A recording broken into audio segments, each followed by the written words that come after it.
question is, should interest rates really be at 7% for mortgages right now with inflation and 2% with a two handle? No, they shouldn't be. Right? But they are, but they shouldn't be. Yeah. The biggest collateral damage is first-time buyers. I feel bad. Mm-hmm. Yeah. 80,000 fewer jobs than what we reported. And he actually showed a graph where, no, this is actually pretty typical. There's adjustments. Some periods are up, some periods are down. So it's not some big conspiracy. And it's because like recently we were 100,000 jobs over expectations, right? Yeah. They were expecting about 150 and it came in about 250. Mm-hmm. So his take was, no, this happens. Like, yeah. Right. Mm-hmm. You can't go on Robinhood, your Robinhood account, your Charles Schwab account and say, sell. That's not how it works. Right. Yeah. Especially if it's your primary residence. Your kids go to school in the school district and the community and the this and the that and the 4th of July parties and the Super Bowl. Hello, this is your house, a shelter. Sorry, it's just not that. It's not the same as a stock market.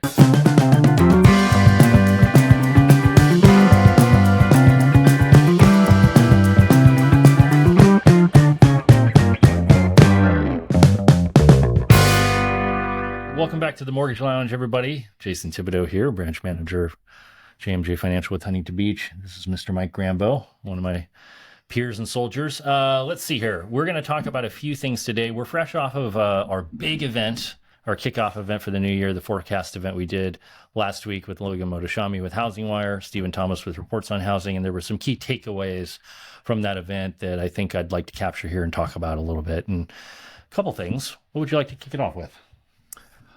My mind works in the order that he went. Okay. So he started with rates, right? And I think that one of the big pieces was he talked about how the 10-year Treasury and mortgage rates kind of go hand in hand. He called them a slow dancing married couple. The slow dance, yes. Yeah. Since the 1970s. Yeah, and it's almost like for like. Yes. 10-year goes up, rates go up. 10-year goes down, rates go down. Mm-hmm. The difference right now is that the spread between the two of them is larger than normal. And what he talked about is it seems like when rates hit 7, things really slow down. Yes. When rates get to 6, things really pick up. Right now we're at 7, but there's about a 1% gap, or it's 1% more inflated than it typically is. Mm-hmm. So in a normal world, we would actually have a really busy market right now. Mm-hmm. But just because of inflation and things that happened in the past, things are inflated. And that was the other big talking point on rates, is that it's not necessarily about inflation anymore. Inflation's come down for some time now. Now it's jobs. And he thinks that the Fed's really waiting for the jobs market to break, and these job reports are really going to dictate what the Fed's going to do moving forward. Yeah. It's been a long time, and to the credit of the U.S. economy, the jobs market just doesn't seem to want to let up at all. I mean, today, did you see initial claims? I didn't see today, no. 203,000. Yeah. Very low, in other words, for those that don't know. But I will say, the job market is the last domino to fall before a slowdown does happen. And usually that's after we're already in recession. Yeah. So it's not exactly a leading indicator. So the scary part is if they're waiting for that to break, it's already too late. Yeah. Right. And I think that's the game the Fed's trying to play right now, and why they didn't cut interest rates further yesterday is they don't really have a compelling reason to, because all signs, according to the economic data with jobs, are pointing to the fact that the economy is chugging along okay. But the question is, should interest rates really be at 7% for mortgages right now with inflation and 2% with a two handle?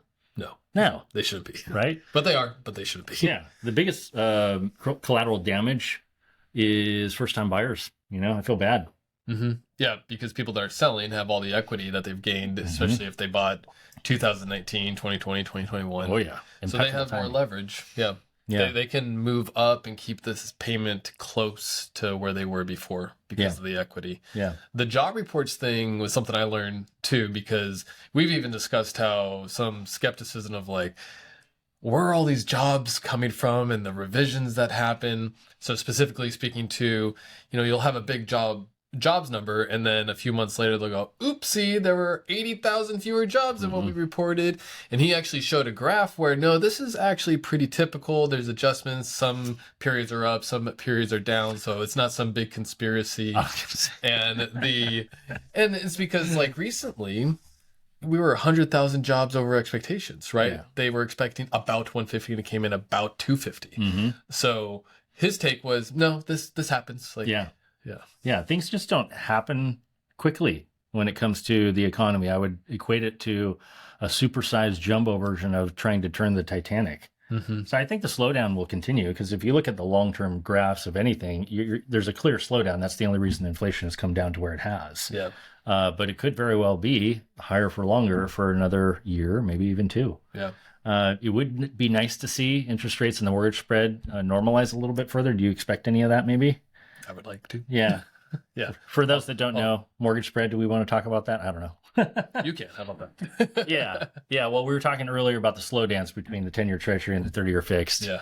They do follow each other, but the spread between the two is usually consistently around 1.75%. Right now, it's about 2.5%. Yeah. And that's just because investors want to be paid a premium for the volatility and the worry about future inflation, right? I do think the good news is a few more months from now, we're going to see inflation closer to 2.5 versus 3. And I'm hoping that further bolsters the confidence the Fed's looking for to continue their cutting cycle. And then we'll see the mortgage spread improve. A lot of this is mortgage jumbo lingo, but I think it's important to talk about. Yeah. And some of the stuff is pretty readily available information. So if you want to say, what does volatility mean? You go on the Freddie Mac website and see how much rates have gone up and down. And it's a big range depending on what time of the year and where rates were of when you bought. And we were talking about 2023 was probably the most volatile year. And I was reviewing some loans I had done, and 1 month it was 5.25, and the very next month it was 6.5. Yeah, which is a huge volatility for sure. That's a good segue to talk about. The other thing we were going to talk about was inventory is increasing right now, right? Yeah. So we were talking back about 2023. And the way I look at it is it was the shock and awe era of what we're going through. Yes, people just came out of the 0% interest rate policy decade and change, where if you grew up as a millennial, this is all you've ever known. A rising stock market, slowly but surely, and dropping interest rates and very low interest rates. So when what has been the normal for 10 or 14 years or whatever, suddenly and in an instant, essentially, completely changes, there's a shock and awe era. And that started second half of 22. Of course, 23 was a full calendar year where that really set in, that reality. And who's going to make plans and big picture moving plans and purchase plans in the midst of that kind of context, right? Right. But what's different right now is January 2025, fast forward, can't believe it's been this many calendar years since then. We're noticing, at least in our local market, actually, I think nationally, big time too, inventory is noticeably going up. Now, we have a long way to go. Like when I see inventory is climbing, we need it desperately, and we need a lot more than we currently have. So it can continue to climb for a good while before we get to balance. It's not like I'm saying there's a housing bubble. It's not like I'm saying there's going to be another crash. But what I am saying is we're slowly but surely, because it turns like this Titanic, slowly but surely, inventory is starting to come back to balance. Yeah. And that's a good thing. Yeah. I mean, we'll quote Logan, since this is all about him anyway, right? And he was calling 2022 savagely unhealthy. Yeah. I think at one point here in Huntington Beach, I just went on Redfin and looked at the inventory, and there were 17 homes. I mean, it was low double digits. It's so dumb. Yeah. And now we're over 200 or 300 I haven't checked. In Huntington Beach? Something like that. It's considerably higher. Yeah.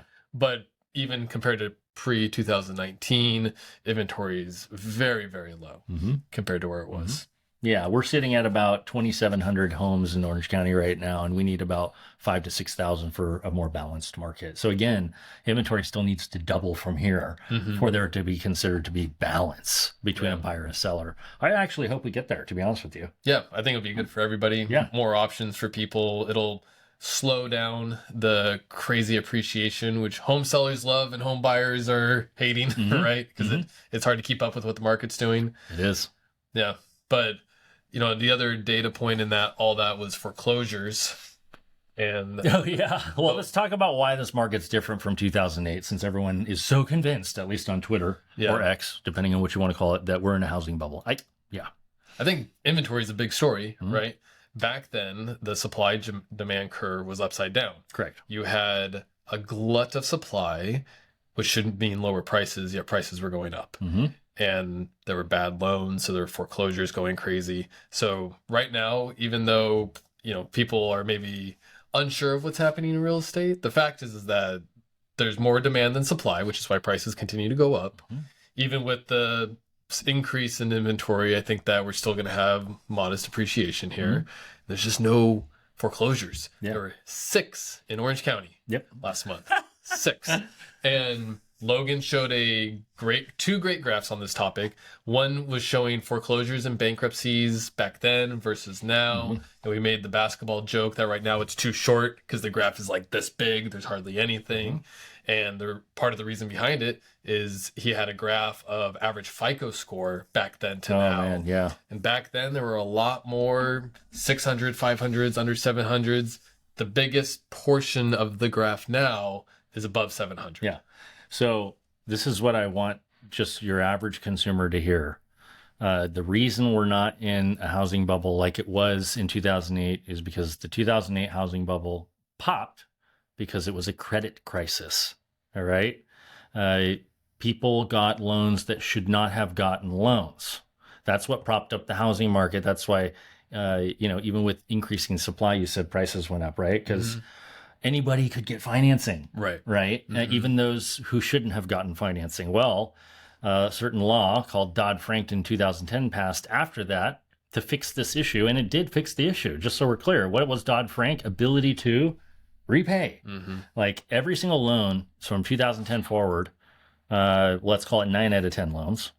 You had to qualify with full documentation. So you're handing over pay stubs, bank statements, W-2s, tax returns. And if it doesn't show that you have the ability financially to repay based upon your income, you can have an 800 FICO, but you can't show an ability to repay on your income, you're not getting that loan. Okay?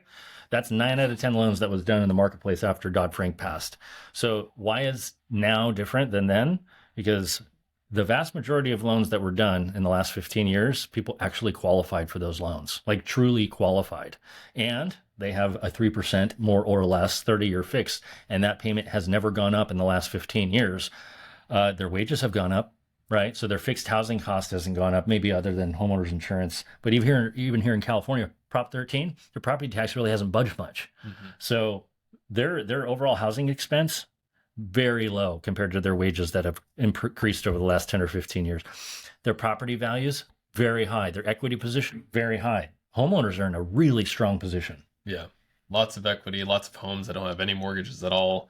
Forget the exact percentage, but there's a lot of people still with 2 and 3% interest rates. Like a third of all homes are paid for. Yeah. Right? Yeah. I don't know. So like people try to say, let me just tell you this. A house, you own a house. It's different from owning an Apple stock. Okay? It's not the same thing. Yeah. And maybe even if you're an investor, it's not as liquid. You're not going to just offload it willy-nilly, right? You can't go on Robinhood, your Robinhood account, your Charles Schwab account and say, sell. That's not how it works. Right. Yeah. Especially if it's your primary residence. Your kids go to school in the school district and the community and the this and the that and the 4th of July parties and the Super Bowl. Hello, this is your house, a shelter. Sorry, it's just not that. It's not the same as a stock market. Yeah, and even when you hit tough times with this, what the stock market's doing, and people get nervous, he showed a lot of graphs where look in these recession years, homes continue to appreciate. Yep. In the COVID era, HousingWire thought he was crazy because he said, "I think homes are going to take off." And like, what are you talking about? We're in the middle of a recession. Everybody's losing their jobs. And he said, no, there's 170 million people who have jobs, forbearance, and are ready to buy homes. And he was right. Yeah. So yeah, what's the size of the workforce right now? Did we learn? I don't know. It's like 165 million people working that have jobs, right? And forbearance was allowed during COVID, so nobody had to make their mortgage payments. Yeah. Without consequence. Yeah. You see that a lot. We're seeing that in Southern California now with the fires. Fires, yeah. Yeah.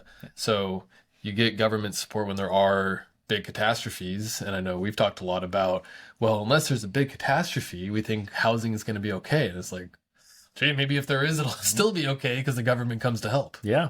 Yeah, I think they learned their lesson from 2008 because 2008 banks and insurance companies got bailouts and all the individual citizens had to file bankruptcy and lost their homes. I've heard interviews of people that were part of the administration back then, and they said that one of their biggest regrets was they didn't get enough money out fast enough. For regular people. Yeah, there were too many forms, there were too many this and that. They said if it ever happened again, they would be faster. Well, it happened again. And, we dealt with 9% inflation for a little while, but I always remembered that podcast, and it's like, no, well, they said they wanted to get money into hands of people immediately, so that's what they did. We didn't want, pick your poison, right? Do you want inflation or do you want deflation? Because inflation means too much money in the system, quality problem to have to a certain extent. Deflation means the next Great Depression.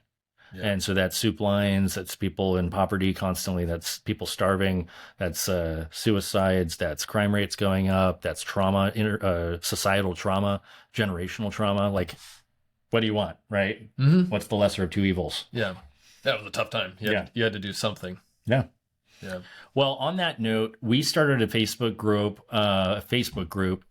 post-event, where, we're getting a lot of requests for slides from Logan's presentation and from Steven's presentation.